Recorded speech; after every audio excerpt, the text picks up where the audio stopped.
Welcome. Let's try to solve another Leetcode problem, 743, network delay time. So we are given a network of n nodes, labeled from 1 to n. So for this example, we're gonna, starting from node 1 until node n. So we should know that it is not from 0 to n minus 1. Normally for the graph problem, I'm gonna turn the graph from node 0 to n minus 1. You are also given times. So this times is just an array. So this means it is a directed graph. It is not undirected. Otherwise, you're going to make a mistake. So it means 2 to 1 with a cost of 1, and 2 to 3 with a cost of 1, and 3 to 4 with a cost of 1. Yeah, so the graph may be connected or may not be connected. What are we going to return? We're going to return the minimum time it takes for all n nodes to receive the signal. So this means so for example, we're gonna start from a node, this k equal to 2, it means it's gonna start from node 2. So if we are starting from this node 2, we're gonna explore from node 2. Yeah, so we're gonna start from this node. So from here, the cost is 0, and then it goes to 3. We have a cost of 1, and it goes to 1, it has a cost of 1, it goes to 4 with a cost of 2. What is the maximum? So the maximum is 2, so we're gonna return 2, because after the time of 2, all the nodes would receive the signal, because we're gonna return the minimum time it takes for all n nodes to receive the signal. It means we're gonna calculate the shortest path. We just need to return the maximum value inside the shortest path array, so the distance array. So inside of the distance array, we're gonna choose the maximum value. If the maximum value is still infinity, because I will initialize the array as infinity, so I'm gonna return a -1. Otherwise, I'm gonna return the value. Now let's try to use the Dijkstra's algorithm to solve the problem. But basically, for the Dijkstra's algorithm, from the beginning, we're gonna choose a start node. So this is dependent on this k. K is 2. It means we're gonna start from node 2. So we're gonna start from this node 2 and try to explore. First of all, we're gonna pop out this node 2, and we try to explore all other nodes, maybe 1, 3, or 4, we don't know. Yeah, so we're gonna explore all of them, and then we're gonna choose the shortest path first, because the priority queue will always choose the shortest path. So 2 and 1 gonna be connected. Maybe there are all other nodes. So now we're gonna start from this node 1 to explore more. Maybe this is 5 is the destination. Maybe this is 5. The distance is 5. Yeah, we get a distance array for this node 5. But this is not yet finished. We have to try to find the shortest path. Yeah, maybe for this node 3, it is connected to node 5. Maybe this distance is also 2. So 2 plus 2 is less than 6. So we're going to choose the distance of 4.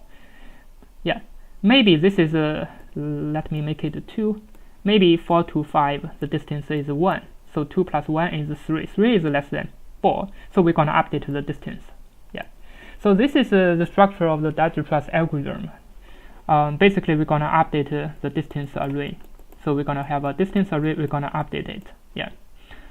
Now let me start coding. If there's something difficult, I'm gonna explain it. So I'm gonna prepare a graph. It's gonna be default dict, and inside it's gonna be the list. As for my node, I'm gonna start from 0 to n minus 1. So I'm gonna change this UV and C. So for UV and C in times, I'm gonna prepare the u minus 1 and v minus 1, because I want to transform the node from 1 to 0 at n to n minus 1. This is just for my distance array. I'm gonna explain it. I'm gonna prepare that later.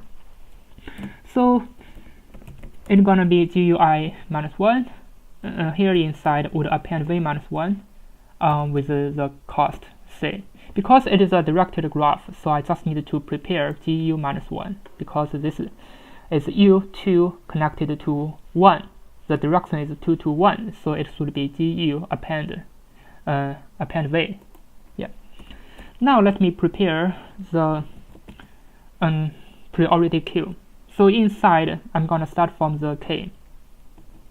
So the node inside a tuple, I'm gonna prepare a 0. Yeah, I'm gonna prepare a cost. So the cost would be starting from 0, and the node would be k minus 1. Yeah, because definitely I'm gonna pop out this one first. From the beginning for this node 2, so the distance for this node 2 gonna be 0. So I'm gonna pop out this distance. It's gonna be 0. So it is okay. So the distance would be starting from this 0. And also I need to prepare the distance array. It's gonna be infinity times n, and the distance k minus 1 would be equal to 0. Now I'm gonna start the Dijkstra's algorithm. So while priority queue, I'm gonna pop out the cost, and x node should equal to heap pop. So I'm gonna pop out this from the priority queue. Definitely I'm gonna pop out this first node.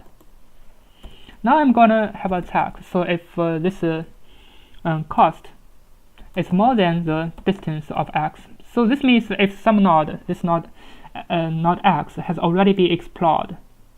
Yeah, this means it has already been explored, and the distance is bigger. So this means it has already been explored. Definitely, I don't need to do anything. I just need to use a continue.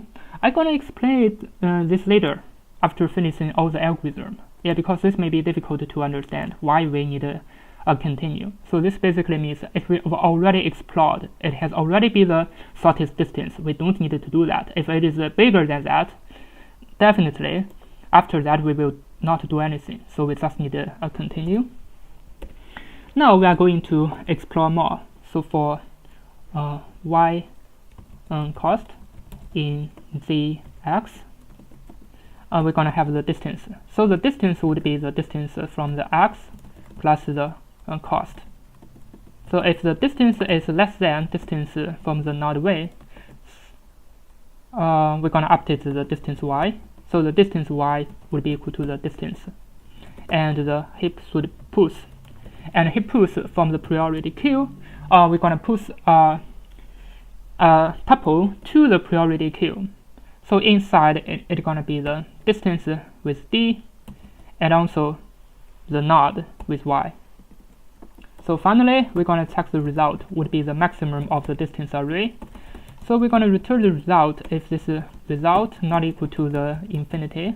Otherwise, it means we didn't find it. We're gonna return -1. So this is gonna be the entire code. There's not so much coding because this is a template code for the Dijkstra's algorithm. Yeah, now let me run it. It seems to work. Now let me submit it to check if it can pass all the testing cases. Yeah, as you can see, it passed all the testing cases, and I think the Dijkstra's algorithm is the best way to solve this problem, because the time complexity is n log n. N is the number of edges. Let's check the number of edges. It is the times array. So the times array is 6 times 10 to the power of 3, and the time complexity is n log n. Now let me explain why we're gonna use this continue. Yeah, so what if we don't use this continue? Let's just submit it and have a check. Is there any influence to this continue? As you can see, we cannot see it from here because of the testing case, but actually there's a big influence for this continue. So let me explain why we're gonna use this continue to check. Yeah.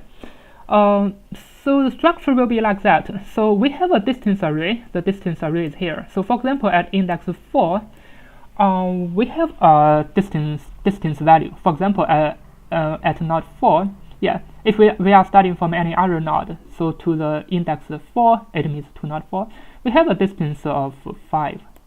Yeah, so it means this is node 4. It means it goes to node 4 from any other node. It goes to node 4. We have a distance of 5. It means we put it inside the priority queue. It means inside there must be a tuple. So for example, the distance is 5 with this node 4. We put it inside the priority queue. But do we have to pop it immediately? If we put it inside and pop it immediately? No, we didn't pop it out. Why? Because there are so many priorities. This is not my first priority, because in the graph there may be other node. Maybe this one is because this distance is 5. Maybe this is a shorter. This is 1 because this may be to node 2, and maybe 2 to 4. There's other shorter distances. Yeah, but I didn't pop it out yet. I just put it there. But my distance array has already been updated to 5, the distance. But this is just inside my exploration, inside my heap, but I didn't pop it out yet. I'm gonna explore all other priorities first. So for example, this is a 0 to 2. I'm gonna explore this one. I'm gonna go to node 2, so the distance is 1, and maybe from here, this distance is 2 to 4. So I'm gonna update the distance array. So for the distance array, this 5 gonna be updated to 3. But this tuple has not been popped out yet because this is not the priority. But I have put another one inside the priority queue. So inside the priority queue, I have 3 because here the distance is 3. So the node is 4. So what I will pop next?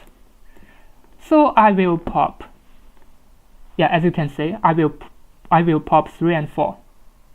Because this is a priority. But anyway, because my while loop checks the priority queue. After all, if I pop 3 and 4, it is okay because I'm gonna explore from this node 4. It is okay. But after that, after finishing all that operations, I might want to pop out 5 and 4. But there's no meaning to pop out 5 and 4 because the distance is 5.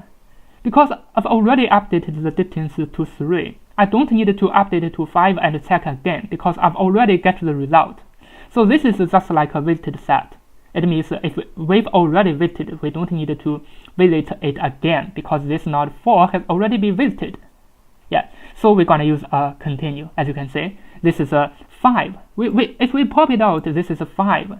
Definitely we will not get the result from this loop because it will be bigger and bigger. We will not do anything. Why not just use a continue to speed up the algorithm? So this is why we're gonna use a continue.